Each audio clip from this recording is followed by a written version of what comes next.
why are you packing? The billionaire CEO called kissing her roommate a mistake that night. Hello, everyone, and welcome back. Before we dive into today's deeply emotional journey of two women whose lives are changed by an unexpected love, I'd like to ask for just a moment of your support. If you enjoy heartfelt stories filled with powerful emotions, second chances, healing, and unforgettable romance, please subscribe to our channel and turn on the notification bell so you'll never miss a future story. It only takes a second, it's completely free, and your support helps us continue creating meaningful stories that touch the heart. We'd also love to know where you're watching from today, so leave a comment below with your city or country and join our wonderful community of viewers from around the world. Thank you so much for being here. Now, let's begin the story and return to the moment when Claire Whitmore's carefully controlled life was about to change forever. People think loneliness disappears when success arrives, but the truth is that some penthouses echo louder than empty apartments. I used to believe money could solve almost anything. A difficult negotiation, a failing company, a reputation hanging by a thread, those were problems I understood. I could read financial statements faster than most people read a restaurant menu, and I had spent nearly 3 decades turning impossible situations into profitable ones. What I never learned was how to come home to silence without feeling like it was swallowing me whole. My name is Claire Whitmore. I am 52 years old, the founder and CEO of Whitmore Global Holdings, a company valued in the billions, and according to every business magazine in America, one of the most influential women in corporate leadership. My calendar was booked 6 months in advance. My phone never stopped vibrating. Every decision I made could affect thousands of employees across the country. People assumed a woman in my position must wake up every morning feeling powerful. The truth was much less glamorous. Most mornings, I woke before dawn because I couldn't sleep, wandered barefoot across marble floors that always felt colder. Then they looked, and stood in front of floor-to-ceiling windows overlooking downtown Chicago while holding a cup of coffee that usually went cold before I remembered to drink it. My penthouse occupied the entire top floor of the building, nearly 7,000 square feet of polished wood, glass, and carefully selected artwork. Interior designers had called it timeless. Real estate magazines had called it breathtaking. I privately called it quiet. Too quiet. 10 years had passed since my divorce. We never had children. Somewhere along the way, my marriage slowly became another business partnership until even our conversations sounded like board meetings. When it ended, everyone congratulated me for handling it with such grace. They admired my composure. No one noticed that I stopped laughing the same year. Work became my safest hiding place. Success was measurable. Emotions were not. Every promotion, every acquisition, every glowing headline convinced the world I was winning. Yet every evening, I unlocked the front door to a home that looked perfect and felt strangely empty. My assistant once joked that I spent more nights in conference rooms than in my own living room. She wasn't wrong. It was easier to stay at the office than admit I had nowhere I wanted to rush home to. Then, on a rainy Thursday in early October, my property manager called with what sounded like the smallest inconvenience imaginable. A plumbing disaster had forced temporary repairs in one of the private guest suites attached to my penthouse, and because of an unusual insurance arrangement, a young interior designer whose apartment had suffered severe water damage needed short-term housing immediately. He hesitated before asking if I would consider honoring the lease agreement that allowed the space to be rented separately. I almost refused without thinking. My home was the last place I allowed strangers. But something made me pause, staring out at the gray skyline while raindrops slid across the glass like unanswered questions. I didn't know it then, but that single moment of hesitation was the first crack in the carefully constructed life I had spent years convincing myself was enough. The following Saturday morning, I expected the guest suite to remain empty for at least another week while paperwork moved through insurance offices and property management. Instead, the doorbell rang precisely at 9:15. Punctual. I appreciated that. I opened the door to find a woman balancing 2 medium-sized suitcases, a backpack slung over one shoulder, and a cardboard box filled with what looked like houseplants. She could not have been more than 31. Her chestnut hair was pulled into a loose ponytail that had already begun escaping in the cool autumn breeze, and she greeted me with an apologetic smile that somehow felt genuine instead of rehearsed. "Claire Whitmore?" she asked. "I am Madison Brooks. I promise I own less than it looks like." I glanced at the plants before answering. "Those seem to disagree with you." She laughed softly. "They have survived 3 apartments, 1 terrible landlord, and now a burst pipe. I could not leave them behind." It was such an unexpected response that I found myself stepping aside without another question. As she rolled her luggage across the polished hardwood floor, she stopped near the enormous windows overlooking Lake Michigan. "Wow," she whispered, not with envy but with quiet appreciation. "That view almost makes Chicago traffic look peaceful." Most visitors complimented the artwork or the expensive furniture. Madison noticed the sunlight reflecting off the water. That was different.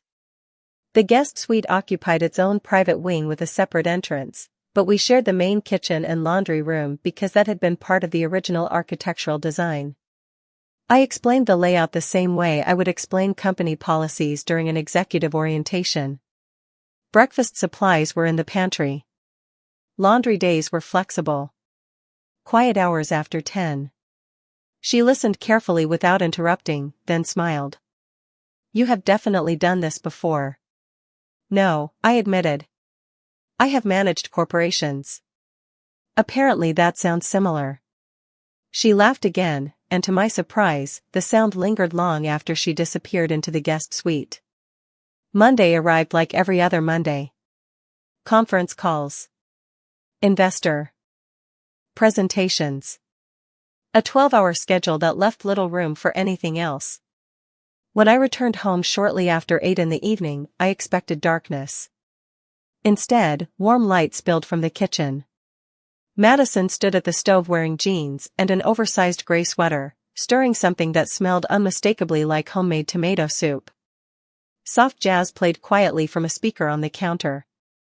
One of her rescued plants now sat beside the window above the sink. She turned when she heard my footsteps. "I hope you do not mind." I noticed the refrigerator looked like it belonged to someone who thinks coffee counts as a food group. I looked inside.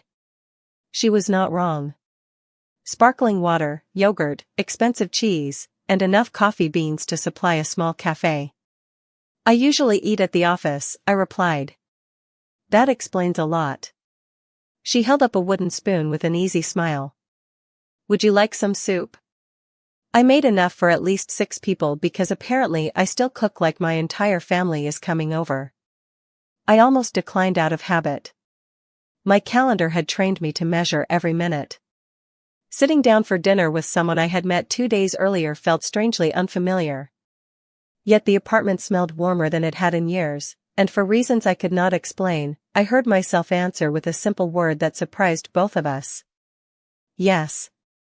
The soup became a routine neither of us ever officially planned. Some evenings it was tomato basil. Other nights it was chicken and wild rice or vegetable stew with fresh bread she picked up from a neighborhood bakery she insisted was worth every extra minute of walking. I always claimed I would only stay for 10 minutes before returning to my laptop, yet somehow an hour disappeared almost every night. Madison had a remarkable gift for making ordinary conversations feel important. She asked about my favorite childhood memories instead of quarterly earnings. She wanted to know whether I preferred the sound of rain or snow against the windows. She laughed when I admitted I had no answer because I had never stopped long enough to notice. One Tuesday evening she caught me answering emails while standing at the kitchen island. She gently reached over, closed my laptop, and slid a plate toward me. "The board of directors can probably survive 30 minutes without you," she said with a teasing smile. "I am not sure they would agree. Then they have unrealistic expectations." I looked at her for a moment before sitting down. Strangely, no financial crisis arrived because I delayed my responses. The world continued turning while I ate dinner without checking my phone once. That realization unsettled me more than any difficult negotiation ever had. As the weeks passed, small changes quietly appeared throughout the penthouse. Fresh flowers occupied the dining table every Friday. Soft instrumental music drifted through the living room on Sunday mornings. The empty bookshelf beside the fireplace slowly filled with novels, travel guides, and design magazines that Madison borrowed from the public library. She never tried to change my home. She simply made it feel lived in. One Saturday she found me reviewing presentation slides before sunrise. She walked into the kitchen wearing comfortable sweatpants, carrying 2 mugs of coffee, and stared at me with playful disbelief. "Please tell me you are not working before 6 o'clock on a weekend. There is an investor meeting on Monday." She glanced toward the window where the first golden light reflected across Lake Michigan. "There is also a sunrise happening right now." I barely looked up. "I have seen plenty of sunrises. Have you actually watched one?" That question followed me for the rest of the morning. Later that afternoon she convinced me to leave the apartment for the first time in weeks without wearing business attire. We walked through Lincoln Park beneath trees glowing with shades of red, orange, and gold. Families pushed strollers. Children chased squirrels across the grass. A street musician played the violin near the pond. Nobody recognized me as the woman from magazine covers. Nobody cared about stock prices or corporate acquisitions. Madison bought 2 cups of hot apple cider from a local stand and handed one to me. "This is what Saturdays are supposed to feel like," she said. I smiled before I could stop myself. It felt unfamiliar. Almost like discovering a language I should have learned years earlier. On the drive home, she looked out the passenger window and quietly said, "You know, Claire, people think confidence comes from always being in control. I think real confidence comes from letting yourself enjoy simple things without feeling guilty." I did not answer immediately because her words landed somewhere much deeper than she probably intended. For years I had measured my life by achievements, promotions, and headlines. Sitting beside Madison in slow-moving Chicago traffic with a paper cup warming my hand somehow felt more valuable than closing another multimillion-dollar deal. That realization frightened me, because for the first time in a very long time, I had something I was quietly beginning to fear losing. October settled over Chicago with the kind of steady rain that blurred the skyline into soft shades of gray. It was the sort of evening that made the city feel quieter than usual. I arrived home later than expected after a board meeting that had stretched well beyond sunset, my shoulders tight from hours of negotiations that suddenly seemed exhausting instead of satisfying. As soon as I stepped inside, I noticed the lights were off except for a collection of candles flickering gently across the living room. "Power outage," Madison called from the balcony. "The backup generator is keeping the essentials running, but I thought this looked nicer." I found her sitting beneath a thick blanket with 2 steaming mugs resting on the small table between us. Beyond the balcony, the rain danced across the glass towers while distant thunder rolled somewhere over the lake. I accepted the mug she offered without asking what was inside. "Cinnamon tea. Not coffee." "You are getting predictable," she teased. "You always reach for caffeine when you are tired." I smiled. "Apparently I do." For a while we simply listened to the rain.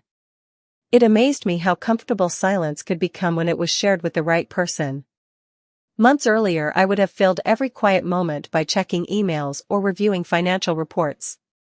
Now I found myself watching raindrops race each other down the balcony. Railing while Madison described childhood camping trips with her parents in northern Wisconsin. She spoke about bonfires, canoe rides, and nights spent staring at stars that seemed close enough to touch. "Have you ever gone camping?" she asked. I laughed quietly. The closest I ever came was a luxury resort in Aspen. She covered her face dramatically. "Claire Whitmore, that does not count." "I suspected you might say that." She looked at me with the warm patience that had slowly become so familiar. "You spent your whole life building something extraordinary. But somewhere along the way, you forgot to collect ordinary memories." Her words settled gently between us. Instead of feeling criticized, I felt understood. I admitted things I had never told anyone outside a therapist's office years earlier. I told her how frightened I had been after my divorce, not because I had lost a marriage but because I no longer recognized the woman staring back from the mirror. I confessed that every promotion afterward had become another wall protecting me from disappointment. Madison listened without interrupting, her eyes never leaving mine. When I finally stopped talking, she said softly, "You know what I see when I look at you?" I shook my head. Someone who spent years believing being needed was the same thing as being loved. My breath caught because no investor, no executive coach, and no magazine interviewer had ever understood me with such startling clarity. I looked away toward the rain, suddenly unable to hide behind confidence. "Maybe I forgot the difference," I admitted. She reached across the small table and gently rested her hand over mine. It was the simplest gesture imaginable, warm, steady, and completely free of expectation. Yet something inside me shifted. I turned back toward her almost without thinking. The candlelight reflected softly in her brown eyes, and for one suspended moment neither of us spoke. The city disappeared. The rain faded into the background. I felt only gratitude for the woman who had quietly brought life back into a home I had mistaken for success. My hand instinctively lifted to brush a loose strand of hair away from her face. She did not move. Neither did I. Slowly, naturally, as though the silence itself had carried us there, I leaned forward. Our first kiss was gentle, brief, and filled not with certainty but with honesty, the quiet acknowledgement of feelings that had been growing unnoticed through shared dinners, morning coffee, long walks, and ordinary conversations. When we finally pulled apart, neither of us spoke for several heartbeats. Madison smiled with quiet wonder, while I realized that after years of believing my heart had become unreachable, it had found its way back to life in the most unexpected place imaginable. Morning has a way of making even the most beautiful moments feel vulnerable. I woke before sunrise, just as I always did, but nothing about that morning felt familiar. The rain had stopped, leaving Chicago washed clean beneath a pale blue sky. For several quiet seconds, I simply stood by the bedroom window, replaying the previous evening in my mind. The warmth of Madison's hand. The honesty in her eyes. The gentle kiss that had felt less like crossing a line and more like finally admitting a truth I had been afraid to name. Then fear arrived. It was swift, cold, and painfully familiar. Years of protecting myself rushed back all at once. I was the chief executive officer of a multinational corporation. I was 21 years older than Madison. She was living in my home because of an unfortunate accident. Every possible consequence began racing through my mind until emotion was replaced by logic, and logic, I had learned long ago, could become a very convincing disguise for fear. By the time I walked into the kitchen, Madison was already there making coffee. She looked up with the same warm smile she had worn the night before. "Good morning," she said softly. "Did you sleep well?" I hesitated for only a second, but that second changed everything. Instead of answering with honesty, I reached for the safest words I could find. "About last night," I began, unable to meet her eyes. "I think it was a mistake." The room became impossibly still. Even the coffee maker seemed louder than before. Madison did not interrupt. She simply watched me with quiet confusion, waiting for me to explain. I forced myself to continue because stopping felt even more frightening. "We allowed emotions to blur the situation. You are my tenant. I am responsible for this property. It would be better if we treated last night as something that should not have happened." Every sentence sounded colder than the one before it, yet I kept speaking because I believed distance would somehow protect us both. Madison lowered her coffee mug onto the counter with careful hands. "Was it a mistake because you did not feel anything," she asked gently, "or because you felt too much?" I could not answer. The silence became my answer instead. She nodded once, not in anger but in understanding that somehow hurt even more. "Thank you for being honest," she whispered. Then she offered a small, heartbreaking smile that never reached her eyes. "I hope your meeting goes well today." She turned and quietly walked back toward the guest suite. I stood frozen long after the door closed behind her. Every instinct told me to stop her, to explain that I was terrified rather than indifferent, but decades of emotional restraint refused to loosen their grip. I left for the office carrying a briefcase that suddenly felt heavier than it ever had before.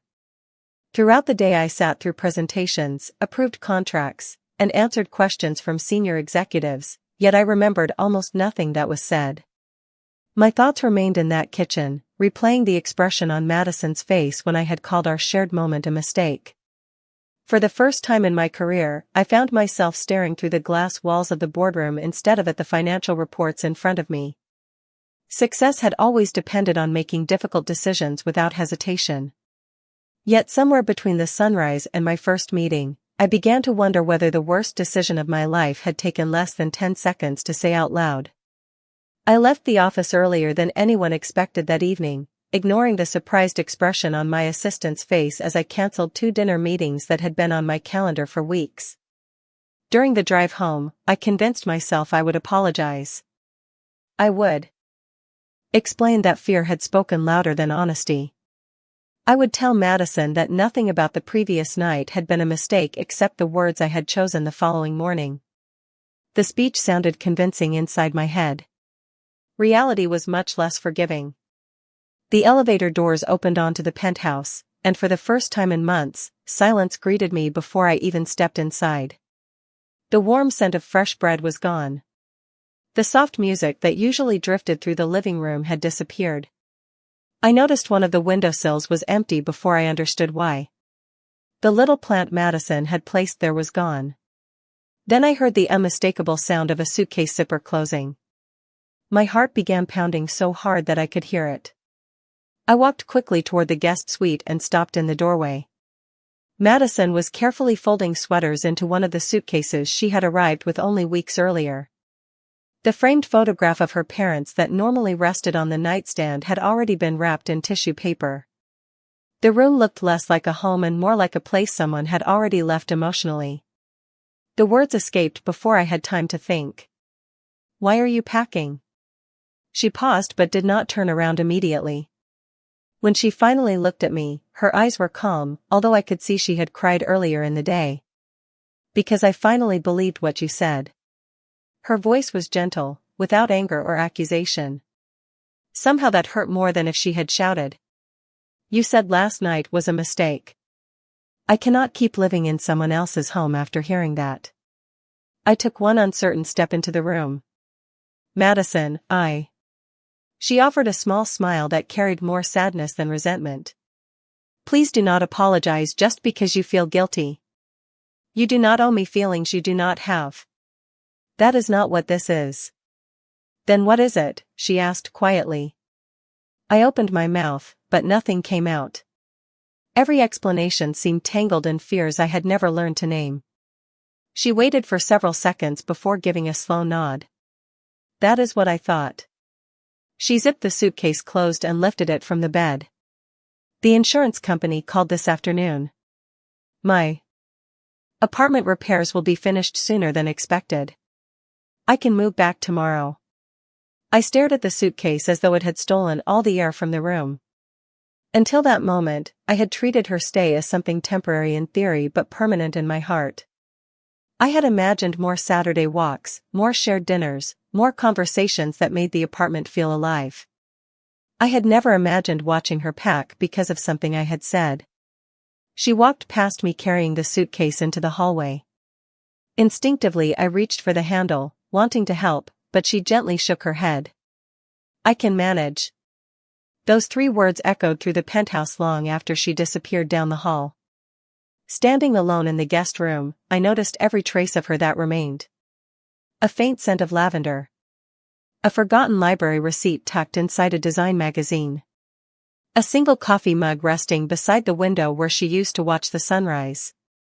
For the first time since building my career, I understood that losing a business deal and losing a person were measured in completely different ways. One affected the balance sheet. The other left an emptiness that no amount of success could ever fill. The next morning, the penthouse felt larger than it ever had before, but not because of its square footage. It felt larger because every room reminded me of someone who was no longer there. The kitchen was spotless, yet the silence around it was almost unbearable. No jazz drifted from the speaker. No fresh flowers brightened the dining table. Even the sunrise seemed different without Madison standing by the window, quietly pointing out colors in the sky I had spent years ignoring. I poured myself a cup of coffee, took one sip, and realized it tasted exactly as it always had. The difference was not the coffee. The difference was that there was no one across the counter smiling at me while insisting I needed breakfast before another 12-hour workday. I arrived at headquarters determined to bury myself in meetings, convinced that productivity could once again become my escape. It lasted less than 20 minutes. During a presentation about an international expansion project, one of my senior executives asked for my opinion. I looked down at the financial projections projected across the conference room screen and realized I had not heard a single word. For the first time in my career, I asked someone to repeat an entire presentation. The room fell silent.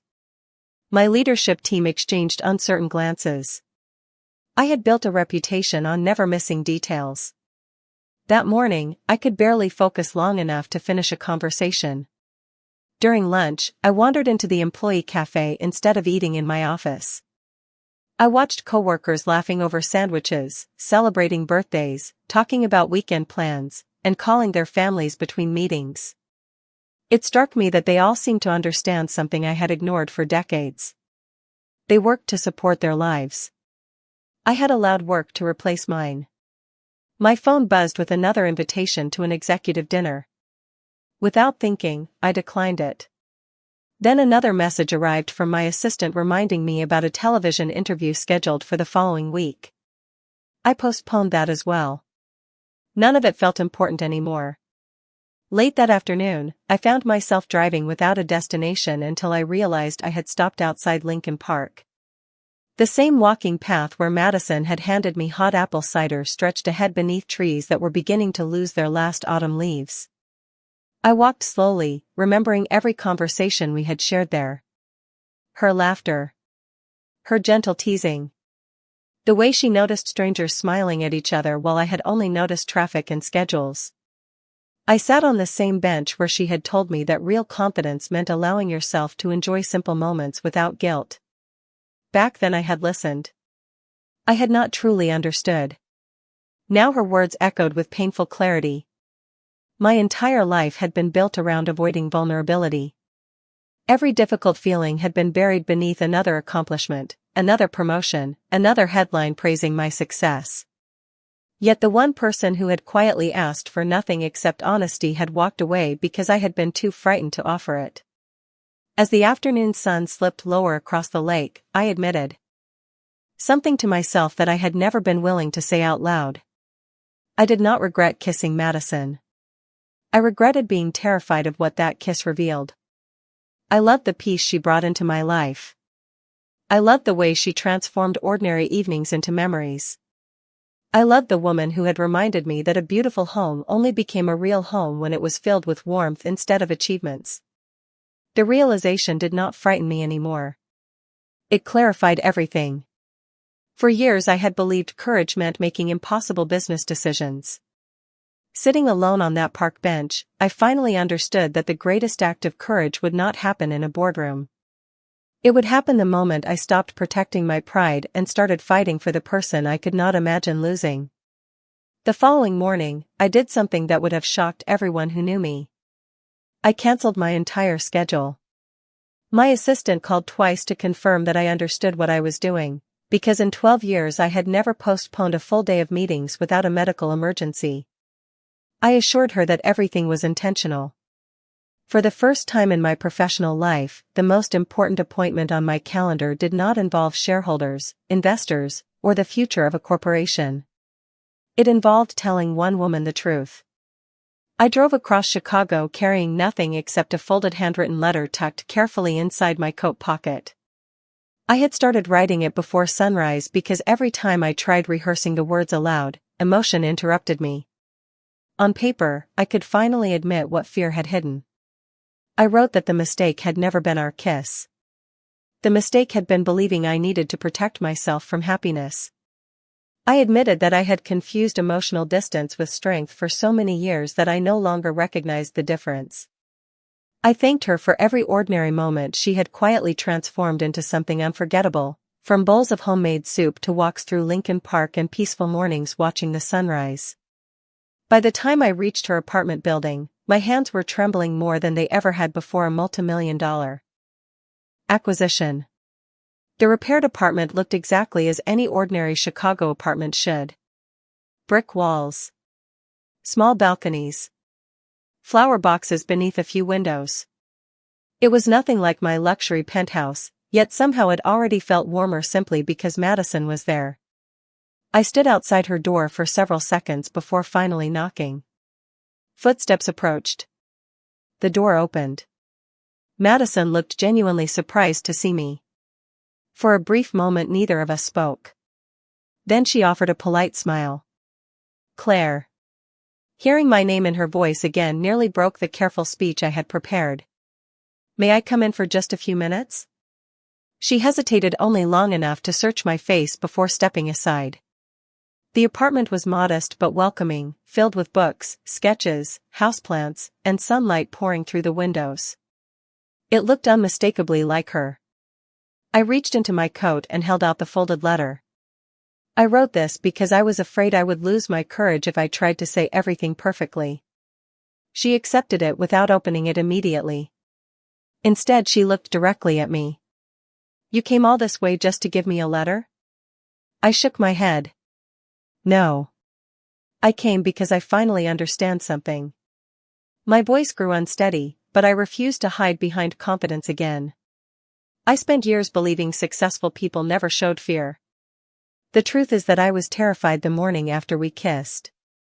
Not because I regretted it, but because it mattered more than anything had mattered in a very long time. Calling it a mistake was the safest lie I could think of, and it was also the cruelest thing I have ever said to someone I care about. Madison remained silent, her eyes softening as she listened. You once told me that I forgot to collect ordinary memories, I continued. You were right. Every memory I treasure now has you in it. The sunrise. The soup. The park. The music in the kitchen. You did not interrupt my life, Madison. You gave me one. A tear escaped before I could stop it. I laughed quietly through the emotion. I negotiate billion-dollar contracts without hesitation, yet apologizing to one extraordinary woman turned out to be the hardest conversation of my entire life. I cannot ask you to forget what I said, but I hope you will believe what I am saying now. You were never my mistake. My fear was.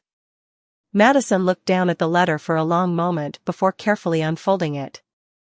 The room became completely still except for the faint sound of traffic beyond the windows. I watched her eyes move slowly across every line I had written before sunrise, and for the first time in many years, I accepted that the outcome was no longer mine to control. When she finished reading, she folded the paper with the same care she had used to open it. There were tears in her eyes, but there was also something else I had almost forgotten how to recognize. Hope. She stepped closer until only a few inches separated us. Do you know why your words hurt so much that morning? She asked softly. I shook my head. Because I believed you. Her voice remained gentle. I believed that I had imagined everything we were building together. I believed every dinner, every walk, every sunrise only mattered to me. I lowered my eyes. I know. She reached out and lightly touched my hand. But I also know the difference between someone who lies to protect themselves and someone who tells the truth because they are finally ready. I looked back at her, hardly daring to breathe. I cannot promise I will never be afraid again, I admitted. But I can promise I will never let fear speak for me again. A quiet smile slowly appeared on her face, the same smile that had once filled my silent penthouse with warmth. That is all I ever wanted. She slipped the folded letter into the pocket of her sweater. I am keeping this. I laughed through another unexpected tear. Good. I spent almost 2 hours rewriting the first paragraph. She laughed with me, and the sound felt like sunlight after weeks of gray skies. Without another word, she gently wrapped her arms around me, and I returned the embrace with a peace I had never experienced in any boardroom or executive office. It was not dramatic. It did not need to be. Sometimes the most meaningful promises are spoken without words at all. Over the following months, life did not become perfect. It became real. We learned each other's routines instead of assuming them. We talked through fears instead of hiding behind silence. My calendar still contained meetings and flights across the country, but it also contained weekends that remained completely empty on purpose. Saturday mornings belonged to farmers' markets, long walks beside the lake, and coffee that no longer had time to grow cold. The penthouse changed as well. More books appeared on the shelves. Fresh flowers returned to the dining table every Friday. The windowsills filled with Madison's plants, each one somehow making 7,000 square feet feel more like a home than any expensive renovation ever could. My colleagues noticed I smiled more often. My assistant quietly admitted she preferred the new version of me because I actually took lunch breaks. Even shareholders commented that I seemed calmer during quarterly meetings. They assumed it came from experience. Only Madison and I knew it came from finally understanding what success could never buy. Looking back now, I realize the greatest investment I ever made was not in a company, a building, or a market. It was choosing honesty over fear. Love did not arrive to rescue either of us. It arrived because two women slowly learned that vulnerability was not weakness but the beginning of genuine strength. If my story proves anything, it is that the most extraordinary changes often begin with the smallest ordinary moments: a shared meal, a quiet conversation, a sunrise noticed for the first time, and the courage to replace one painful sentence with a truthful one before it is too late.